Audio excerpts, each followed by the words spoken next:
আপনাদের সামনে আজকে অল্প সময়ে আমি আপনাদের সামনে কয়টা জাতিকে আল্লাহ তাআলা কি কি কারণে ধ্বংস করেছেন সেগুলো আমি সংক্ষিপ্ত বলে আমার আলোচনা শেষ করব। চলেন কোরআন থেকে একটু শুনি আল্লাহ তাআলা কি বলেন।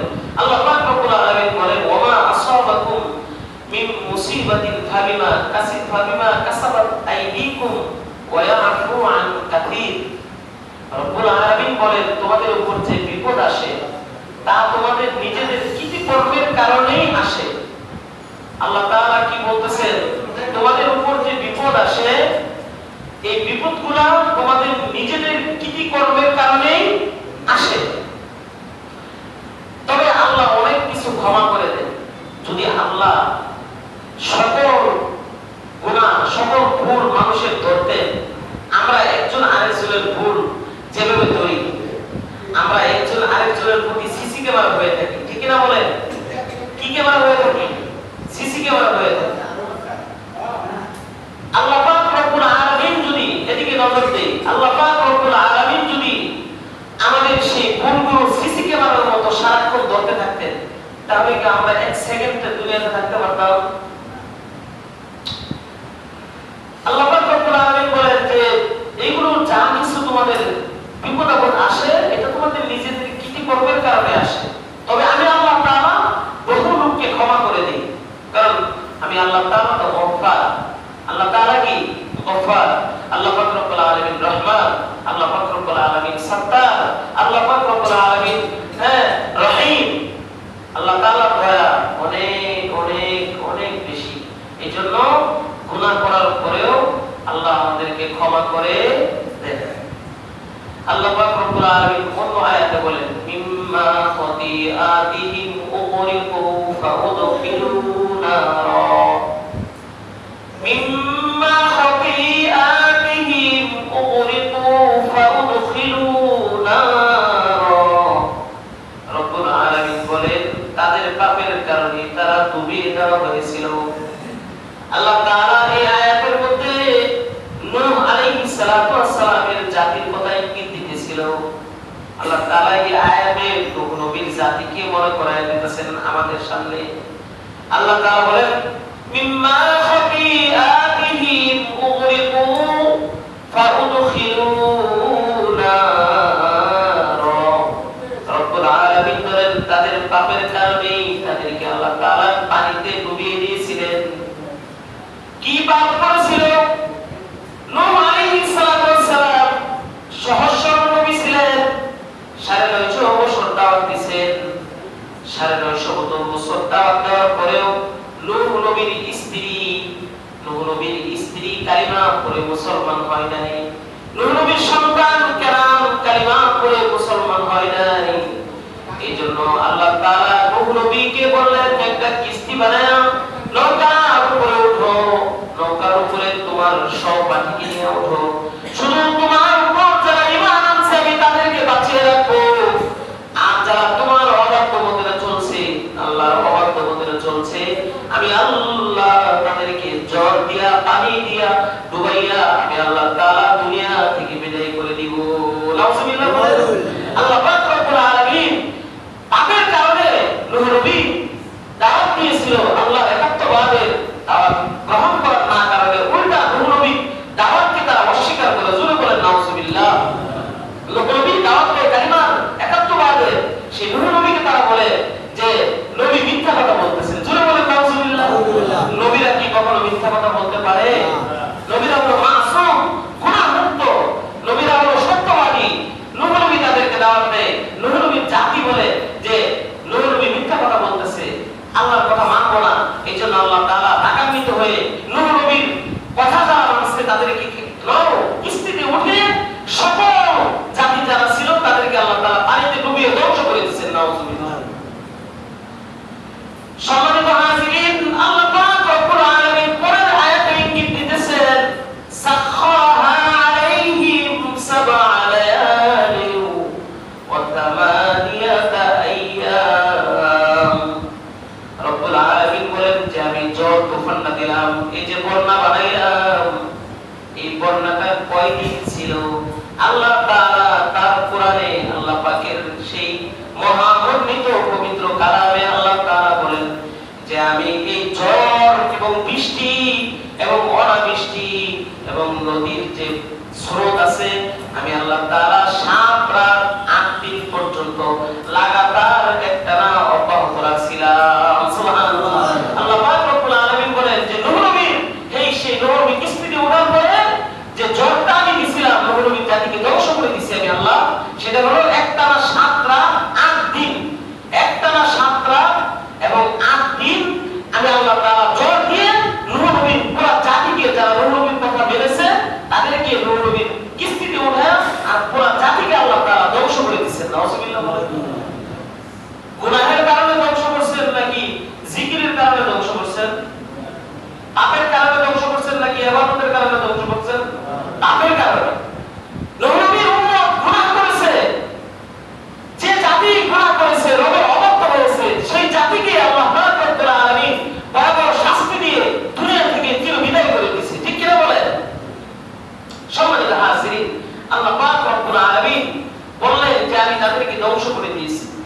আল্লাহ পাক রব্বুল আলামিন কোরআনের অন্য জায়গায় বলেন ওয়ালা নুযীকান্নাহুম মিনাল আযাবি আদনা দুনাল আযাবিল আকবার লাআল্লাহুম ইয়ারজিউন।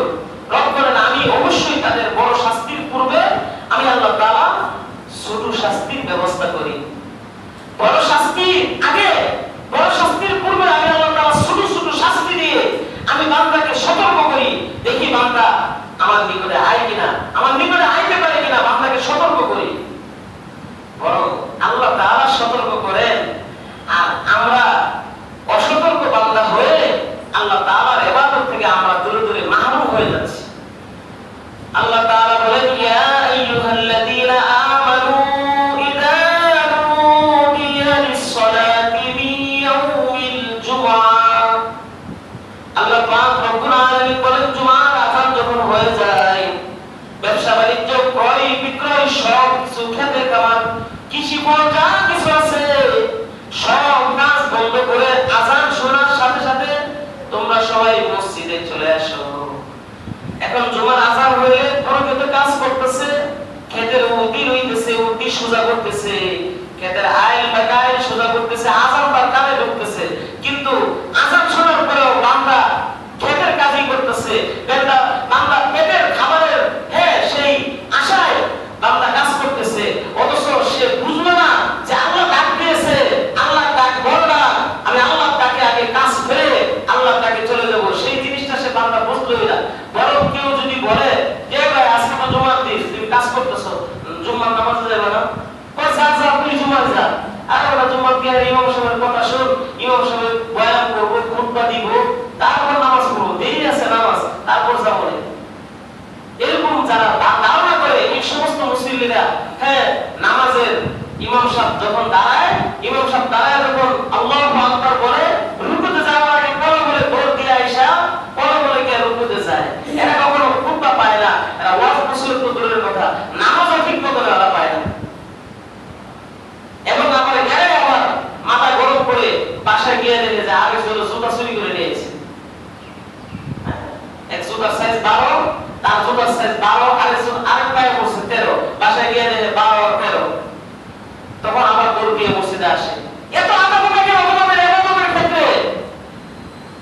আল্লাহর ইবাদত করতে তোমার এত গাফলতি কেন? অক্সিজেনটা আমাদের ভিতরে কে দিতেছেন 24 ঘন্টা বলেন? কে বলেন কে দিতেছে? আপনাদেরকে আল্লাহ বলতে কষ্ট হয়? 24 ঘন্টায় অক্সিজেন কে দিতেছে? আল্লাহ। আপনি একটু কষ্ট করে ঢাকা হসপিটালে যান না, হসপিটালে গিয়ে আপনি ডাক্তারকে জিজ্ঞেস করেন যে 1 মিনিটের অক্সিজেনের দাম কত? 1 ঘন্টার অক্সিজেনের দাম 80,000 টাকা। কয় হাজার টাকা? 80,000 টাকা। 1 ঘন্টার অক্সিজেনের দাম 40,000 টাকা, 80,000 টাকা। ভালো উন্নত হসপিটালে ভর্তি করাইলে 80,000 টাকা। 1 ঘন্টা অক্সিজেন 80,000 টাকা দাম লাগতেছে কিনা?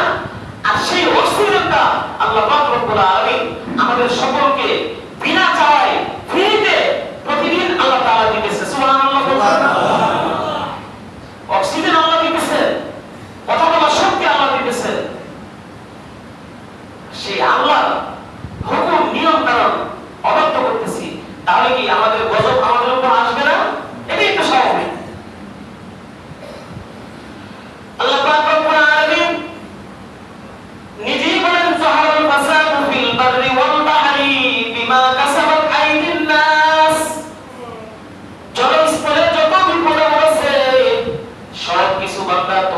হাতের কামাই।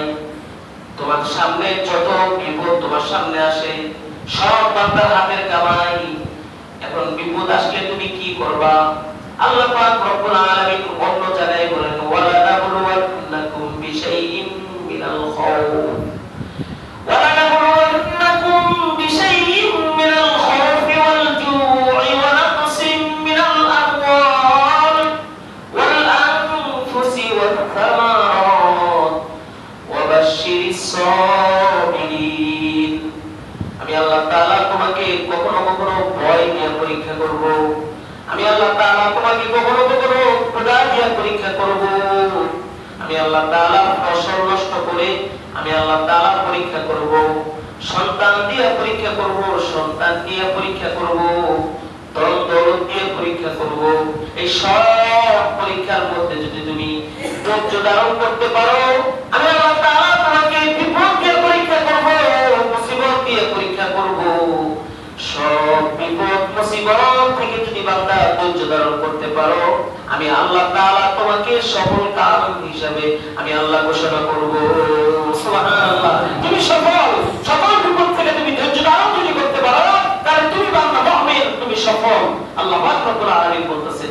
সম্মানিত হাজিরিন, আমাদের গুনাহের কারণে যত বিপদ, যত পাপ, যত বিপদ আপদ আমাদের সামনে আসে, এগুলো সব আমাদের কৃতকর্মের কারণে আসে। এগুলো সব আমাদের হাতের কামাই। আল্লাহ পাক রব্বুল আলামিন প্রতি বছরই বাংলাদেশে বন্যা দিতেছে, প্রতি বছর ভূমিকম্প হচ্ছে, প্রতি বছর ঝড় হচ্ছে। এই ঝড়ে বহু মানুষ ইন্তেকাল করতেছেন, মৃত্যুবরণ হচ্ছে। হ্যাঁ, মানুষের পাশাপাশি অসহায় নিরীহ পশু পাখিগুলো তারাও পানির সাথে ভেসে যাচ্ছে। এই বাংলাদেশে প্রতি বছরই ঘটনা হচ্ছে। কেন হচ্ছে? এত সতর্ক করেও আপনি এত এত গাফলতি কেন? যখন খেলা দেখতে যান তখন 90 মিনিট শেষ হয়ে যায়, তখন 90 মিনিট কোথায় গিয়ে শেষ হয় তখন আপনি বেরবেন না, আপনি খুঁজে পান না। মসজিদে যখন আসে 2 মিনিট সময় উপকারিত হলে আপনার মাথা গরম হয়ে যায়। কেন ভাই? কেন গরম হয়ে থাকা? আল্লাহ ইবাদত, আল্লাহ ঘর মসজিদে ঢুকছেন, অথচ আল্লাহ ঘর মসজিদে যদি কোনো গুনাহগার বান্দা ঢোকে, তাহলে একজন ফেরেশতা মসজিদের বাইরে দাঁড়ায় থাকে তার গুনাহের বোঝা মাথায় নিয়ে। তখন আল্লাহ পাক রব্বুল আলামিনকে বলে, আল্লাহ এই গুনার বর তার সহ্য করতে পারতেছি না, এই বান্দাকে দ্রুত মসজিদ থেকে বের করো, ওর গুনার বোঝা ওর মাথায় চাপিয়ে দেই। আল্লাহ বলে যে আরেকটু থাকুক না। যখন বান্দা বেশিক্ষণ সময় মসজিদে থাকে, ফেরেশতা গুনার দাগ না সহ্য করতে পারে, আল্লাহ তাআলার কাছে রিকোয়েস্ট করে। আল্লাহ পাক রব্বুল আলামিন বলেন, যেহেতু বান্দা আমার বলে দেরি করতেছে, আমার কাজ করতেছে, তার গুনাহগুলোকে, তার এই গুনাহগুলোকে তোমরা সাগরে নিক্ষেপ করে দাও। সুবহানাল্লাহ। গুনার দাগ ফেরেশতা সহ্য করতে পারে না, মাথায় নিয়ে দাঁড়িয়ে থাকে মসজিদে ঢোকার সময়। কি পরিমাণ গুনাহ করছে আমি আর আপনি বলেন? অথচ আপনি মসজিদে ঢোকার পরে আপনার মন ছটফট করে মসজিদে 2 মিনিট থাকতে চান না আল্লাহর ঘরে। অথচ আপনাকে যদি সিনেমা হলে ঢুকিয়ে দেওয়া হয়, 2.5 ঘন্টা ছবি একটা ফিল্ম দেখতে লাগে, 2.5 ঘন্টা সময় আপনার 2 মিনিটে 2.5 ঘন্টা কোথায় দিয়ে কাটে আপনি টেরও পান না। যদি বুড়াকে জিজ্ঞেস করা হয়, এ বুড়া তুমি টিভির দোকানে বসে তুমি টিভি দেখো কেন? হুজুর সময় কাটে না। কি কাটে না? হুজুর সময় কাটে না। এ তুমি টিভি দেখো কেন? হুজুর সময় কাটে না। এ তুমি কেন পড়তে কেন? হুজুর সময় কাটে না। এ তুমি চায়ের দোকানে বসে এতক্ষণ গল্প আড্ডা মারতেছি কেন? হুজুর সময় কাটে না। সময় কাটে না। তুমি দোকান বাছাই করে দিলা, তুমি সিনেমা বাছাই করে দিলা, তুমি যাত্রার প্যান্ডেল বাছাই করে দিলা, তুমি গানের মঞ্চ বাছাই করে দিলা, তুমি সিনেমা বাছাই করে দিলা, আল্লাহর ঘর মসজিদ বাছাই করে নিতে পারলা না। আল্লাহর ঘর মসজিদ তুমি বাছাই করে নিতে পারলা না। কেসা মুসলমান? তুমি কেসা মুসলমান? লজ্জা হওয়া উচিত যে আল্লাহ নিয়ামত উপভোগ করতেছি, যে আল্লাহর খাবার খাইতেছি, যে আল্লাহর 24টা ঘন্টা আল্লাহর নিয়ামত আমাদের শরীরে লাগাইতেছি। আমরা আল্লাহ তাআলার নিয়ামতের সাগরে ডুব খেয়ে 24 ঘন্টা চলাফেরা করতেছি। সে আল্লাহর হুকুম আমরা কিভাবে অবাধ্য চলি, অমান্য করি, এটি আমাদের ভাবা উচিত। তাহলে আমাদের কি কাজ? এই অবস্থায় বর্তমান পরিস্থিতি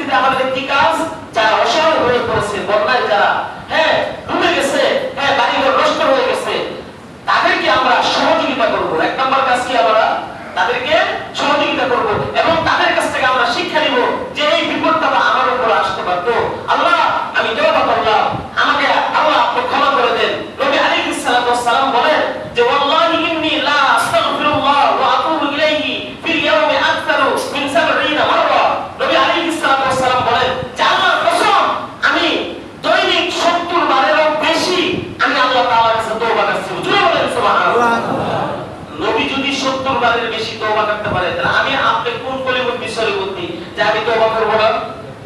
আমার আপনার তো 70 140 বার প্রতিদিন কঠোরীয় তওবা করা উচিত। আল্লাহ পাক রব্বুল আলামিন বলেন যে কোন বান্দা যদি তওবা করে, তাহলে 10 বছরের হারানো সন্তানকে যদি মা বাবা এরকম পাইলে খুশি হয়, আল্লাহ পাক রব্বুল আলামিনের কাছে যদি বান্দা তওবা করে, তা আল্লাহ তাআলা এর চাইতে আরো লক্ষ কোটি কোটি গুণে বেশি আল্লাহ পাক রব্বুল আলামিন খুশি হয়ে জোরে বলেন সুবহানাল্লাহ। তাহলে আজকে থেকে আমরা তওবা করবই। যাদের নামাজ ত্যাগ হয়েছে, আমরা নামাজ তরক করেছি, হ্যাঁ, যারা আমরা অবাধ্য চলেছি, আল্লাহ পাক রব্বুল আলামিনের অবাধ্য চলাফেরা করেছি, আমরা আজকে থেকে আমরা কি করব? তওবা করব। এক নম্বর কাজ, বন্যার্ত মানুষ যারা অসহায়, যারা বন্যার্ত মানুষ যারা ক্ষতিগ্রস্ত হয়েছে, আমি মুমিন বান্দা হিসেবে আমি তাদের সহযোগিতার হাত বাড়িয়ে দেব ইনশাআল্লাহ।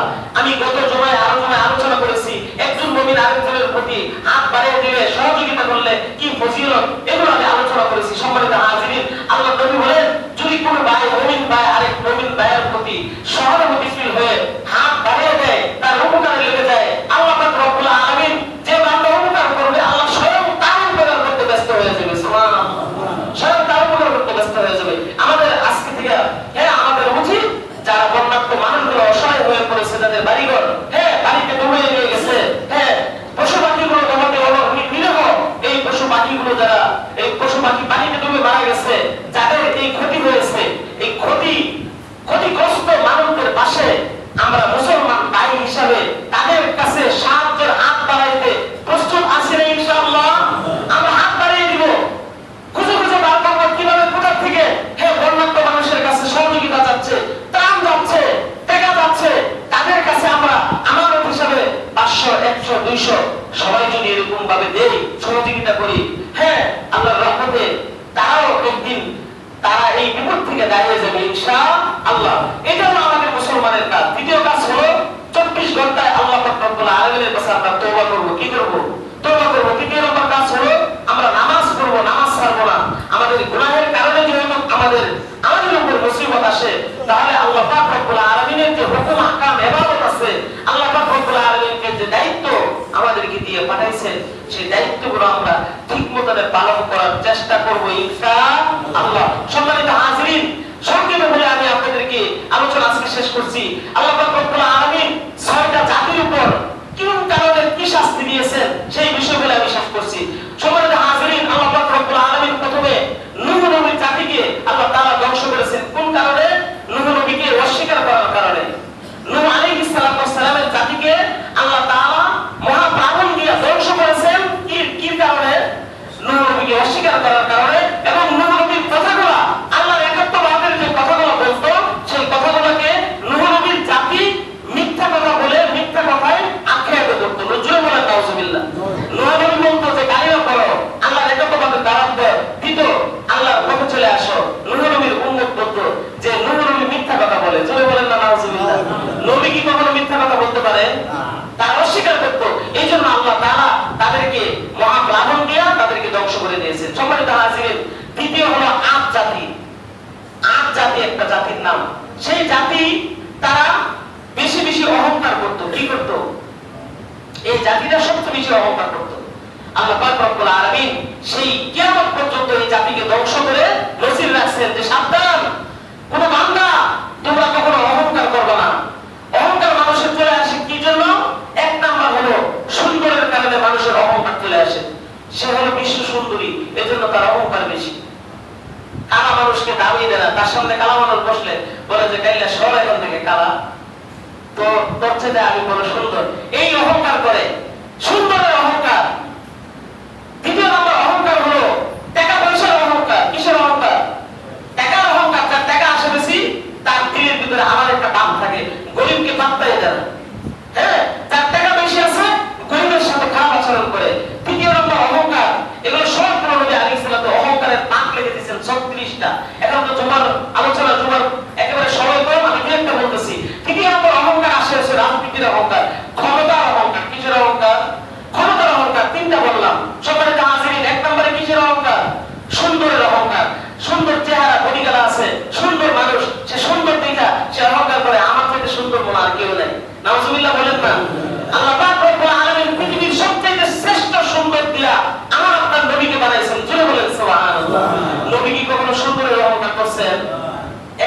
পাইবেন নবীজি সুন্দরের রহমত করছেন, অথচ নবীজি সুন্দরের চেহারার আলো দিয়া আমরা যখন আয়েশা সুই বার করে সুয়ের এই নবীজির চেহারা সৌন্দর্যের আলো দিয়া এই সুই দিয়া সুয়ের গর্তের সুয়ের পিছনের কানা দিয়ে সুতা ঢুকাইতো। সুবহানাল্লাহ। এত আলো ছিল। আমাদের পৃথিবীর সমস্ত মানুষের সৌন্দর্য যদি একসাথে করেন ওই আলো দিয়া কোরআনের যে কানা আছে ওটাও খুঁজে পাইবেন না। কথা বলবেন না, কোরআনের কানা খুঁজে পাইবেন। কিসের অহংকার করি আমি? সম্মানিত হাজিরিন, তাহলে মানুষ তিন কারণে আরেকটা বড় কারণে অহংকার করে, তিনটা বললাম। এই জন্য আজ জাতিকে আল্লাহ পাক রব্বুল আলামিন ধ্বংস করেছিলেন একমাত্র কিসের কারণে? অহংকারের কারণে। আর নূহ নবীর জাতিকে ধ্বংস করেছিলেন কি কারণে? নূহ নবীকে আল্লাহকে অস্বীকার করতে এবং প্লাস সাথে সাথে বলতো যে নূহ নবী মিথ্যা কথা বলে। জোরে বলেন নাউজুবিল্লাহ। আজ জাতি অহংকার করত এবং হযরত হুদ আলাইহিস সালাতু ওয়াস সালামের কথা শুনতো না। নবী বলতো তুমি এটা করো, তোমরা এটা করো, তারা কথা শুনতো না, তারা উল্টো কথা শুনতো। সম্মানিত হাজিরিন, তৃতীয় নম্বর সামুদ জাতি। সামুদ জাতি কে আল্লাহ পাক রব্বুল আলামিন সালিহ আহমদের উটটিকে তারা হত্যা করে তারা মিথ্যা কথা বলতেছে যে আমরা হত্যা করি নাই, এই জন্য তাদেরকে আল্লাহ তাআলা ধ্বংস করে দিয়েছেন। 4 নম্বর লূত আলাইহিস সালাতু ওয়াস সালাম। লূত জাতির কথা আমরা সকলে জানি। লূত আলাইহিস সালাতু ওয়াস সালাম এমন অশ্লীল জঘন্য কাজ করত যে কাজগুলো পৃথিবীতে আর কেউ করে নাই। নবী আলাইহিস সালাতু ওয়াস সালাম আসার আগেও এরকম জঘন্য কাজ করে নাই। হযরত লূত আলাইহিস সালাতু ওয়াস সালামের জাতি জঘন্য কাজ, যেগুলো কাজ মুক্তি আনা এগুলো সমীচীন নয়, এই জঘন্য কাজগুলো করার কারণে আল্লাহ পাক রব্বুল আলামিন লূত আলাইহিস সালাতু ওয়াস সালামের জাতিকে আল্লাহ তাআলা ধ্বংস করে দিয়েছেন। সম্মানিত হাজিরিন, 5 নম্বর ফেরাউন। ফেরাউনের কথা আমরা সকলে জানি। ফেরাউন নিজেকে খোদা দাবি করত, আনা রাব্বুকুল আলা, আমি হলাম সবচেয়ে বড় খোদা। এবং ফেরাউনের যে গোষ্ঠী ছিল, ফেরাউনের জাতি ছিল, তারাও মুসা নবীকে মানত না। একই অপরাধে তাদেরকে আল্লাহ তাআলা ধ্বংস করেছেন। সম্মানিত হাজিরিন, তারপরে 6 নম্বর হলো মাদিয়ান জাতি। একটা হলো মাদিয়ান জাতি। 6 নম্বর মাদিয়ান জাতি, তারা উজুরে কম দিত। তারা উজুরে কি দিত? 6 নম্বর যে জাতিরা যাদেরকে আল্লাহ তাআলা ধ্বংস করেছেন তারা মাপে কম দিত। মাপে কি দিত? সমস্ত ব্যবসায়ী ভাইরা যারা আছেন, আপনারা যারা ব্যবসা করেন, ব্যবসা করা হালাল, কিন্তু চেষ্টা করবেন 1 গ্রাম বেশি দেওয়ার জন্য। 1 গ্রাম কম নয়, 1 গ্রাম বেশি দেওয়ার জন্য চেষ্টা করবেন। 1 গ্রাম বেশি আপনি দেওয়ার কারণে আল্লাহ পাক রব্বুল আলামিন অপর দিক দিয়ে 10 গ্রাম বরকত দিতে পারে না? 1 গ্রাম আপনি বেশি দিলেন, হ্যাঁ, 1 গ্রাম বেশি দেওয়ার কারণে আল্লাহ তাআলা আপনাকে 10 গ্রাম বেশি সম্পদ বাড়িয়ে দিবে। কে? আল্লাহ তাআলা বাড়িয়ে দিবে। সম্মানিত হাজিরিন, এই 6টা জাতি ধ্বংস হয়েছিল 6টা গুনাহের কারণে, অপরাধের কারণে। আল্লাহ পাক রব্বুল আলামিন আমাদের সকলকে এই সমস্ত গুনাহ থেকে বেঁচে থাকার তৌফিক দান করুন। বলেন আমিন। আল্লাহ পাক রব্বুল আলামিন